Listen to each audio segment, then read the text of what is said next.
Welcome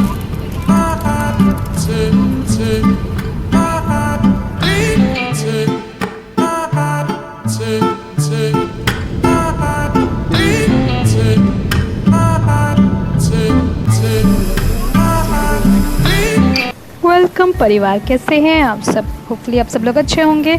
अभी हम हैं कोवलम बीच पे और सुबह के 2:30 या 3 बज रहे हैं और हम निकले हैं एयरपोर्ट के लिए।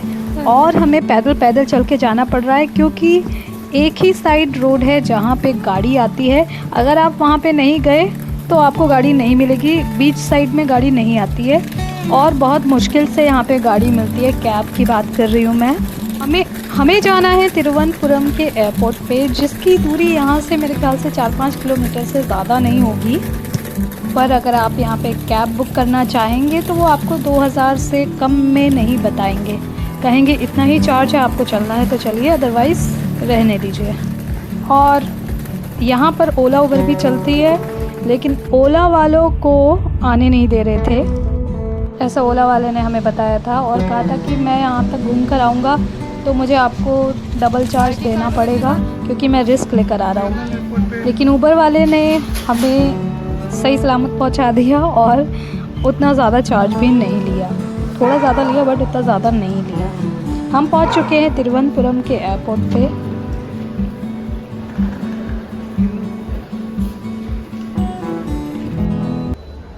रात के 3:30 बजे हमें निकलना था और कोवलम बीच पे ऐसा बोल रहे थे कि टैक्सी अलाउड नहीं होगी, ओला उबर। ये गलत इन्फॉर्मेशन है। आप एक बार 2 बार करेंगे वो कैंसिल करेंगे, बोलेंगे कि नहीं आप कैश में दीजिए, उसका 2.5 टाइम्स दीजिए या जो भी दीजिए, 1200-1500 दीजिए। लेकिन अगर आप ऊबर से करें, हमने ऊबर से किया, ऊबर का ड्राइवर आया, उसने पूरा इस पिकअप पॉइंट पे आना है जो कि वॉकिंग था। वहाँ से कोवलम बीच पे आप गाड़ी नहीं ले सकते क्योंकि गाड़ी की रास्ता ही नहीं है। तो ये नहीं है, 100 to 200 मीटर्स वॉकिंग करने के बाद हमें मिल गया, हम चले आए, जो कि नॉर्मली जितना कोट करे थे उससे हाफ प्राइस पे था। तो ओला उबर वर्क्स इन कोवलम। तो बस हम लोग काफ़ी पहले आ गए थे एयरपोर्ट पे क्योंकि हमारी फ़्लाइट अलग अलग टाइम की थी। अंकिता की फ़्लाइट थोड़ी पहले की थी और हमारी शायद उससे 2 घंटे बाद की थी। लेकिन प्रॉब्लम ये थी कि वहाँ से निकलना अकेले रात में बहुत मुश्किल होता, तो इसीलिए हमने सोचा कि एक साथ ही निकल चलते हैं और हम लोग एयरपोर्ट पे वेट कर लेंगे। आई थिंक ऐसी जगहों पे अर्ली मॉर्निंग की फ़्लाइट नहीं करनी चाहिए, ऐसा मुझे रियलाइज़ हुआ। खैर, एयरपोर्ट पे भी फ़्लाइट थोड़ी डिले थी तो काफ़ी देर तक हम रुके रहे और उसके बाद हम आ गए, फ़्लाइट में बैठ गए। फ़्लाइट में काफ़ी देर तक बैठे रहे। फ़्लाइट भी थोड़ी लेट चली। नींद बिल्कुल भी नहीं हुई थी क्योंकि अगर सो जाते तो फिर ऑब्वियसली फ़्लाइट नहीं पकड़ पाते। हमेशा फ़्लाइट में ये झंझट रहता ही है कि 2 घंटे पहले पहुँचो और उसके अलावा जो भी बवाल है ये सब होता ही है। क्या आपको मालूम है कि पहले जब फ़्लाइट शुरू हुई थी, पुराने ज़माने की बात कर रही हूँ, उस समय पे ये सब 2 घंटे का झंझट नहीं होता था। जैसे हम ट्रेन पकड़ने जाते हैं थोड़ी देर पहले पहुँचते, बस पकड़ने जाते हैं थोड़ी देर पहले पहुँचते, वैसे ही फ़्लाइट भी पकड़ा करते थे। लेकिन फिर उसके बाद जब अटैक होने लग गए, टेररिस्ट अटैक, उसके बाद इतनी सिक्योरिटी तगड़ी कर दी गई कि आम जनता को इतनी ज़्यादा परेशानी झेलनी पड़ी। लेकिन हाँ, इससे सुरक्षा भी है, बट सुरक्षा के साथ साथ प्रॉब्लम भी होती है। एनीवेज़, तो सबसे अच्छी बात थी कि हमने वो फ़्लाइट करी थी जिसमें खाना मिलता है। एयर इंडिया या विस्तारा करी थी, मुझे याद नहीं आ रहा, लेकिन एयर इंडिया और विस्तारा में ही खाना मिलता है आपको फ्री। तो नींद से जगा के खाना दिया जाता है। कुछ खाया भी नहीं था, नींद भी आ रही थी तगड़ी। मैंने सोचा कि खा लिया जाए, उसके बाद शायद अच्छे से नींद आ जाएगी। तो ये देखिए खाने में क्या क्या मिला है। नाश्ते के अकॉर्डिंग मिला है। अगर आप दोपहर में आएंगे, दोपहर में ट्रैवल करेंगे तो दोपहर के हिसाब से आपको लंच मिलेगा, शाम के हिसाब से आपको ब्रेकफास्ट मिलेगा, और अगर रात में ट्रैवल करेंगे तो आपको डिनर मिलेगा। तो हमें मॉर्निंग के हिसाब से मिला है। सैंडविच था और एक पनीर रोल था, उससे काफ़ी इनफ था नाश्ते के हिसाब से। और एक चाय का भी दिया गया था और एक फ्रूटी दी गई थी।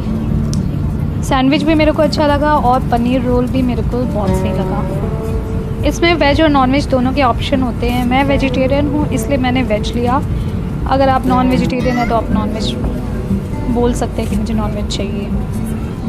मुझे तो सही लगा था और शायद जाते समय भी हमने ऐसी ही फ़्लाइट करी थी मुझे जैसा लग रहा है, क्योंकि मुझे लग रहा है जल्दी जल्दी एक और फ़्लाइट में मैंने ये खाया था। तो शायद हम जब जा रहे थे केरला के लिए तब शायद हमने एयर इंडिया या विस्तारा करी थी, तो उसमें हमें मिला था। ये देखिए अब आ गई है चाय, मतलब ये चाय गर्म पानी दे देते हैं और उसमें आप टी बैग देते हैं, टी बैग इसमें डाल दीजिए और दूध का छोटा सा पैकेट देते हैं। अगर आप और चाहते हैं दूध का पैकेट तो आप मांग सकते हैं कि एक और दे दो, और इनफ होता है आई गेस वो वाला। उतनी अच्छी चाय तो नहीं लगेगी, जिसको डिप वाली चाय पसंद है तो उसको शायद अच्छी लगे, बट मुझे तो पकी हुई चाय पसंद है। पर ठीक है, गरम गरम था तो मैंने कहा कि ठीक ही है। फ़्लाइट खाली थी तो विंडो सीट खाली थी मेरे साइड वाली, तो मैं विंडो सीट पे आके बैठ गई। बट आई तो देखा कि ये जो शीशे हैं वो गंदे हैं, दिख ही नहीं रहा है बाहर का साफ साफ। तो मैंने कहा जितना होता है उतना तो रिकॉर्ड करूँ। ये देखिए आसमान सुंदर दिख रहा था, बादल अच्छे दिख रहे थे, तो मैंने सोचा रिकॉर्ड करूँ। अभी देखिएगा बादल कितनी तेज़ी से मूव करेंगे, ये देखिए बहुत सही लग रहा था। बट हाँ, यहाँ वीडियो में उतना अच्छा नहीं दिखेगा, खुली आंखों से सामने आंखों से अच्छा दिख रहा था। तो फ़िलहाल हम ट्रैवल कर रहे हैं केरला से मुंबई की तरफ। शायद मैं बताना भूल गई थी, केरला से मुंबई की तरफ जा रहे हैं हम। मैं मुंबई में रहती हूँ इसलिए मुंबई जा रही हूँ। अंकिता दिल्ली में रहती है इसलिए वो दिल्ली चली गई, इसलिए वो हमारे वीडियो में अभी नहीं है। ये केरला का आखिरी सफ़र था। अब सारी वीडियोस मेरी ख़त्म हो चुकी है, और लेकिन मैंने आपसे एक प्रॉमिस किया था कि मैं वो वीडियो बनाऊंगी जहाँ पे ये बताऊंगी, सिर्फ वो बताऊंगी कि जैसे कि टॉप 5 प्लेसेस कौन से, इस टाइप की वीडियो ज़रूर बनाऊंगी अलग से, ताकि आपको आसानी रहे। तो अभी ऐसा बता रहे हैं कि मुंबई पहुंचने वाले हैं। 2 घंटे की फ़्लाइट थी, थोड़ा सा डिले तो हुआ था शुरुआत में, बट फ़्लाइट ने हमें टाइम पे पहुंचा दिया था। ये कौन सा एरिया लग रहा है आपको बताइए कमेंट करके। मुझे तो आइडिया नहीं लग रहा है, ये नदी जैसा क्यों दिख रहा है।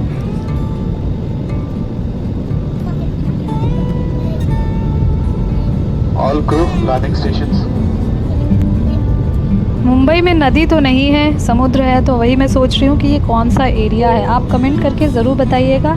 अगर आप मुंबई या महाराष्ट्र से हैं और आपको इस बारे में जानकारी है तो बताइए।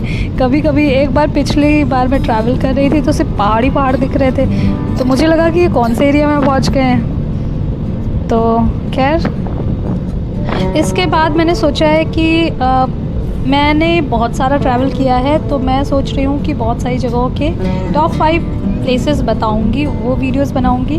और उसके अलावा अब आपको मुंबई के व्लॉग दिखाई देंगे, क्योंकि जब तक कहीं बाहर जाना नहीं होगा तब तक के बाहर के व्लॉग तो नहीं आएंगे। व्लॉग तो नहीं आएगा, लेकिन टॉप 5 प्लेसेस वाला वीडियोस मैं ज़रूर बनाऊँगी अलग अलग जगहों के, अपनी जानकारी के हिसाब से, क्योंकि जितना मैं ट्रैवल कर चुकी हूँ, जितनी इन्फॉर्मेटिव वीडियो मैंने बनाई है उसके अकॉर्डिंग ही मैं बनाऊँगी। ऐसा नहीं कि जहाँ गई नहीं हूँ वहाँ के बारे में बता दूँ, जहाँ गई हूँ सिर्फ उन्हीं जगहों के बारे में बनाऊँगी। अब मुझे लग रहा है कि मुंबई आ गया है और हम बस उतरने वाले हैं, ऐसा मुझे फ़ील हो रहा है। और देखिए बहुत नीचे भी आ गए हैं, अभी ऊपर ही हैं, ज़मीन पर नहीं आए हैं, बट हाँ एयरपोर्ट के पास में आ गए। अब आ गया एयरपोर्ट। वीडियो के बीच में बोलना चाहती हूँ कि अगर अभी तक आपने मेरे चैनल को सब्सक्राइब नहीं किया तो सब्सक्राइब कर दीजिए, वीडियो को लाइक कर दीजिए और जाके पिछली वीडियोस चेक कर लीजिए। केरला की बहुत सारी वीडियोस बनाई है। हमारी जर्नी स्टार्ट हुई थी कोची से लेकर मुन्नार, मुन्नार से एलएपी, एलएपी से वर्कला, वर्कला से कोवलम, फिर त्रिवेंद्रम और अब मुंबई। तो ये सारे व्लॉग आपने अगर मिस कर दिए हैं तो जाके चेक कर लीजिए पिछली वीडियोज़। मज़ा आएगा, इन्फॉर्मेटिव भी है और अच्छा भी लगेगा आपको। हम पहुंच चुके हैं मुंबई इंटरनेशनल एयरपोर्ट पे। एयर इंडिया की और विस्तारा की फ़्लाइट मुंबई इंटरनेशनल एयरपोर्ट पे ही आती है। वैसे तो दोनों पास पास है, लेकिन रास्ते उनके बहुत दूर दूर हैं। काफ़ी बड़ा और सुंदर बना हुआ है मुंबई इंटरनेशनल एयरपोर्ट।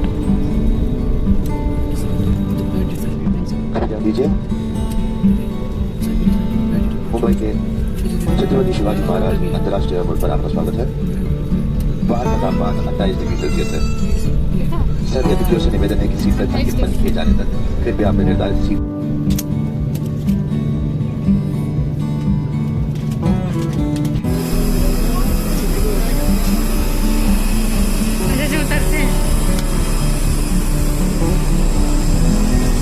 फ्लाइट से उतर के हम आ गए एयरपोर्ट के अंदर और अब हम यहाँ वेट कर रहे हैं अपने सामान का आने का।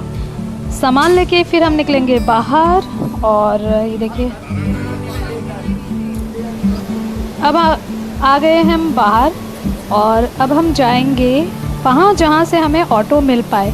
और मैं आपको बता दूँ इंटरनेशनल एयरपोर्ट पे भी ऑटो मिलता है, जिनको नहीं मालूम है उनके लिए। देखिए मैं कहाँ से जा रही हूँ, आप वहीं से बाहर निकलिएगा और आपको यहाँ पे मीटर से ही ऑटो मिलेंगे। तो ये देखकर आप फॉलो कर बाहर आ जाइएगा और लाइन से वहाँ पे ऑटो खड़े होंगे और एक एक करके आपका नाम पूछ के और जगह पूछ के फिर आपको ऑटो में बैठा देंगे। उसके अलावा अगर आप थोड़ा सा आगे जाएंगे तो वहाँ पे आपको कुछ भी पैसे बता देंगे, 400-500 रुपये, जबकि ऐसा नहीं होता है। ये देखिए हमें मिल चुका है ऑटो।